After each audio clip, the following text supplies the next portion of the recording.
కాంగ్రెస్ ఏడాది పాలనలో ఒక్క రూపాయి వస్తుందా? కేసీఆర్ ఉన్నప్పుడు పల్లెలకు పల్లె ప్రగతి కింద నెల నెలా పైసలు ఇచ్చిండు. పట్టణ ప్రగతి కింద ప్రతి నెల మున్సిపాలిటీలకు డబ్బులు ఇచ్చిండు కేసీఆర్. కాంగ్రెస్ వచ్చింది, పల్లె ప్రగతి బంద్ అయిపోయింది, పట్టణ ప్రగతి బంద్ అయిపోయింది. ఒక్క రూపాయి కూడా మున్సిపాలిటీలకు రానటువంటి పరిస్థితి ఏర్పడదు. మరి ఇలా ప్రజలు గమనిస్తున్నారు. ఒకటి ఒకటి ఒకటి ప్రజలకు అన్ని విషయాలు కూడా అర్థమైతా ఉన్నాయి. రేవంత్ రెడ్డి వచ్చినాక ఏమున్నది? దరఖాస్తులే దరఖాస్తులు. ఆనాడేమో మొట్టమొదలు ఫస్ట్ ప్రజాపాలన దరఖాస్తులను పెట్టించింది ఏడాది కింద. అదైపోయిన తర్వాత కులగణన పేరు మీద సర్వే పేరు మీద దరఖాస్తులు పెట్టించింది. అదైపోయినాక మొన్న గ్రామ సభల్లో దరఖాస్తులు పెట్టించింది. అప్లై నో రిప్లై అన్నట్టు అయిపోయింది.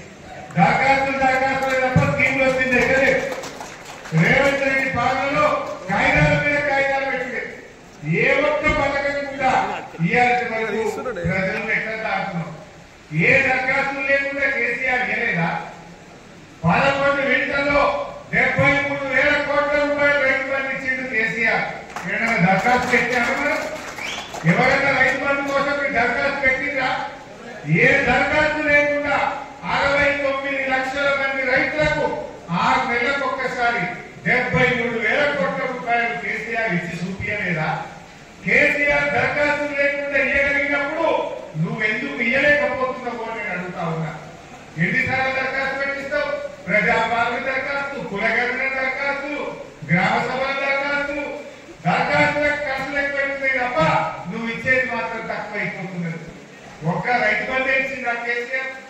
13 లక్షల మందికి కళ్యాణ లక్ష్మి కింద 1,00,000 రూపాయలు ఇచ్చింది కదా. దానికి ఏ గ్రామ సభలు పెట్టి ఎవరు పెళ్ళైతే వాళ్ళు నువ్వు కాంగ్రెస్ నువ్వు బీజేపీ అని చూలే కేసీఆర్. పేదవాళ్ళ కాదాలు చూసిండు. ప్రతి పేరుకి ఆడపిల్ల పెళ్లికి గ్రామ సభలు లేవు. నీకు అందించినటువంటి వ్యక్తి కేసీఆర్ గారు. కానీ నువ్వు దరఖాస్తుల పేరు మీద కాలయాపన చేస్తున్నావు. పేదల ఉసురు పోసుకుంటున్నావు తప్ప నువ్వు చేసింది తక్కువ. పని శాతగాక ఇచ్చిన హామీలు అమలు చేయలేక ఎంతసేపు కేసీఆర్ తిప్పుడే. కేసీఆర్ పేరు తీయకుండా ఒక్క ఉపన్యాసం అందించిన రేవంత్ రెడ్డి నీకు నిద్ర కళ్ళగా కేసీఆర్ అయిపోతుంది. నువ్వు అమెరికమైనా కేసీఆర్ అయిపోతుంది.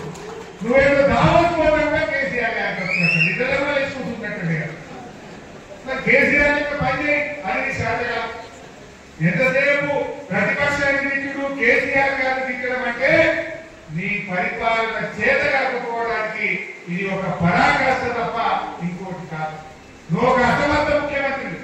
పాలన నీకు చేత కావడం లేదు. ప్రజలు ఇబ్బంది పెట్టుకున్న తప్ప ఎక్కడ కూడా ఒక పథకం అమలు చేసిన పరిస్థితి లేదు.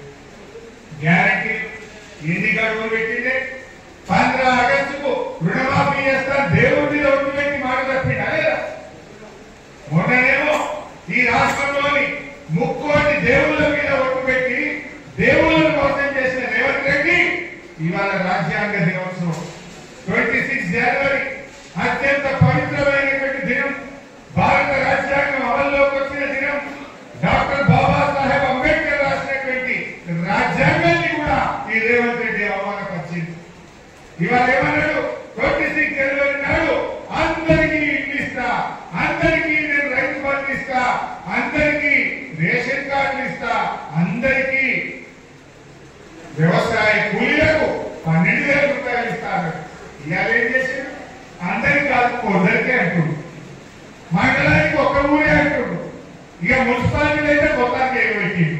గడ్డలకు 0, సిద్దిపేటకు 0, హైదరాబాద్ 0, ఈ రాష్ట్రంలోని అన్ని మున్సిపాలిటీలకు 0. అంటే దేవుడి మీద ప్రమాణం చేసి మోసం చేస్తావు. రాజ్యాంగాన్ని అవమానపరిచినటువంటి చరిత్ర ఇవాళ రేవంత్ రెడ్డికి దక్కిందని చెప్పి కూడా మనం చేస్తా ఉన్నాం. అంటే నువ్వు ప్రజల్ని మోసం చేయడం, మభ్య పెట్టడం తప్ప నీకేం చేత కాదు. ఇది చేతల ప్రభుత్వం కాదు, ఇది షరతుల ప్రభుత్వం. ఎందుకు షరతుల ప్రభుత్వం అంటున్నా? అప్పుడేమన్నా ఇందిరమ్మ ఆత్మీయ భరోసా, వ్యవసాయ కూలీలందరికీ 12,000 రూపాయలు ఇస్తారు. 1 కోటి మందికి ఇస్తామన్నారు. మన రాష్ట్రంలో 52 లక్షల ఉపాధి హామీ కార్డులు ఉన్నాయి. 1 కోటి మంది కూలీలు ఉన్నారు. కానీ ఇప్పుడు ఏమంటున్నారు తెలుసా?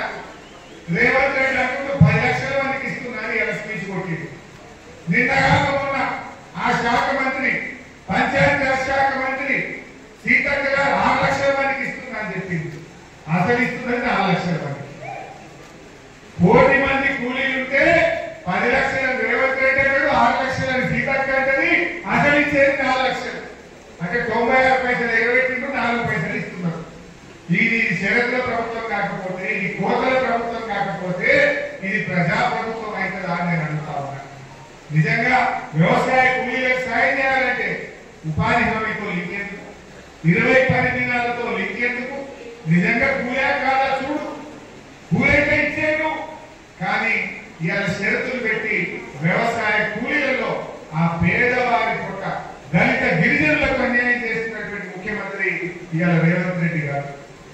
అదేవిధంగా ఈ రోజు రేషన్ కార్డు కేసీఆర్ గారు ఉండగా ఆ రోజు 6,47,000 కొత్త కార్డు ఇచ్చారు. గతంలో కాంగ్రెస్ ప్రభుత్వం ఉన్నప్పుడు ఒక కార్డు మీద 20 కిలోల బియ్యం ఇచ్చేటోళ్ళు. ఇట్లా 10 మంది ఉన్నా 20 కిలోలే, 20 మంది ఉన్నా 20 కిలోలు ఇచ్చింది అప్పటి కాంగ్రెస్ ప్రభుత్వం. కానీ కేసీఆర్ గారు మనిషికి 4 కిలోలు కాదు, మనిషికి 6 కిలోల బియ్యం ఇచ్చి ఎంత ఉంటే అంత మందికి బియ్యం ఇవ్వని చెప్పింది కేసీఆర్.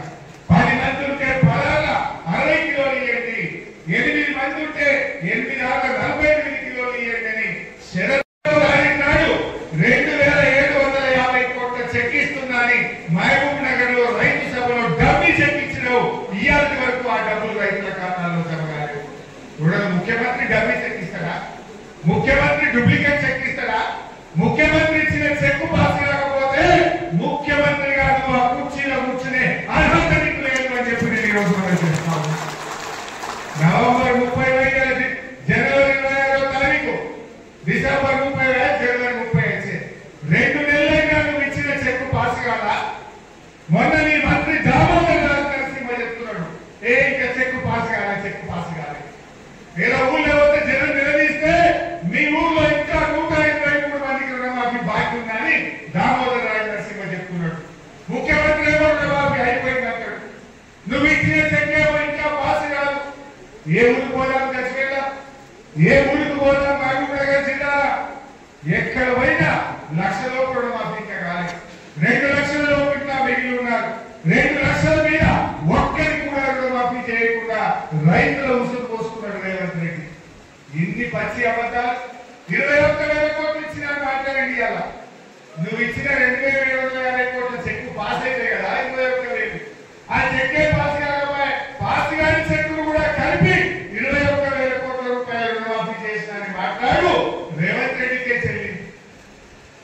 ఆనాడు ప్రతిపక్షంలో ఉంటే అన్ని అబద్ధాలు, అబద్ధాల పునాదుల మీద అధికారంలో వచ్చిన కాంగ్రెస్ నేడు పరిపాలనలో కూడా అవే అబద్ధాల పరంపర కొనసాగిస్తున్నారు. చెక్కు పాస్ అయ్యాలని పైసలు ఇచ్చిన ముఖ్యమంత్రి.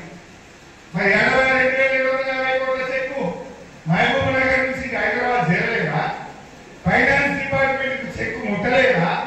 ఫైనాన్స్ డిపార్ట్మెంట్ లో ఎందుకు చెక్కు పాస్ కాలేదు? ఇలా ముఖ్యమంత్రి సమాధానం చెప్పాలి. ఆ కుర్చీ పనులు ఇస్తున్నావు. ముఖ్యమంత్రి చెక్ ఇచ్చిందంటే అది రాజ్యాంగం, ముఖ్యమంత్రి మాట వేదం. ముఖ్యమంత్రి చెక్ ఇస్తే తెల్లారి వరకు పైసలు జమ కావాలి. నువ్వు 2 నెలలైనా నీ చెక్ పాస్ కాదు. పాస్ కాని డబ్బీ చెక్ ఇస్తావు. 21,000 కోట్లు రైతులకు రుణాలు ఇచ్చిన అని అబద్ధాలు చెప్పుడు ఈ రేవంత్ రెడ్డికి చెల్లింది. ఇప్పటికైనా వెంటనే ఆ 2,750 కోట్ల రూపాయల చెక్కును పాస్ చేయించు. రాజ్యాంగ దినోత్సవం నాడు కూడా అబద్ధాలు మాట్లాడకు. చెప్పిన అబద్ధాన్ని కనీసం కవర్ చేసుకోవడం కోసం నీ ఫైనాన్స్ డిపార్ట్మెంట్ కు మాట ఇచ్చి ఆ చెక్ పాస్ చేయించాలని చెప్పి నేను కోరుతా ఉన్నాను. ఇకపోతే ఇక ముఖ్యమంత్రి గారు ఆయన మాట్లాడితే అబద్ధాలు. ఇక మహబూబ్ నగర్ పోయి మహబూబ్ నగర్ జిల్లా పెండింగ్ ప్రాజెక్టులను బీఆర్ఎస్ పార్టీ పట్టించుకోలేదు. ముఖ్యమంత్రి గారు మీ దేవుడు గారు కురుమూర్తి దేవుడు చాలా పవర్ఫుల్. పాలమూరు జిల్లాలో కురుమూర్తి దేవుడు అంటే అందరికీ నమ్మకం. నీ కొడంగల్ పక్కనే ఉంటది. పోరా కురుమూర్తి దేవుడి దగ్గరికి. నువ్వురా తడిబట్టలతో, నేను కూడా తడిబట్టలతో వస్తా. తడిబట్టలతో ఇద్దరు కురుమూర్తి గుడికి. ఎవరు నిర్లక్ష్యం చేసి 2 దశాబ్దాల పాటు నువ్వు ఉన్న తెలుగుదేశం పార్టీ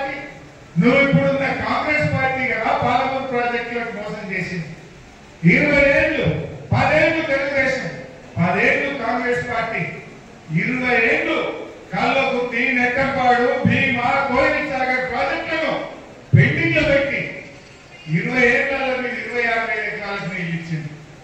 కానీ కేసీఆర్ గారు ముఖ్యమంత్రి అయినాక వారి ఆదేశంతో నీళ్ల మంత్రిగా మహబూబ్ నగర్ జిల్లాలో రాత్రి పూట ప్రాజెక్టుల దగ్గరే పట్టుకొని రాత్రిలో పనిచేయించి 4,000 కోట్లు ఖర్చు పెట్టి 6,50,000 ఎకరాలకు పాలమూరు జిల్లాలో నీళ్లు బాధించింది బీఆర్ఎస్ పార్టీ.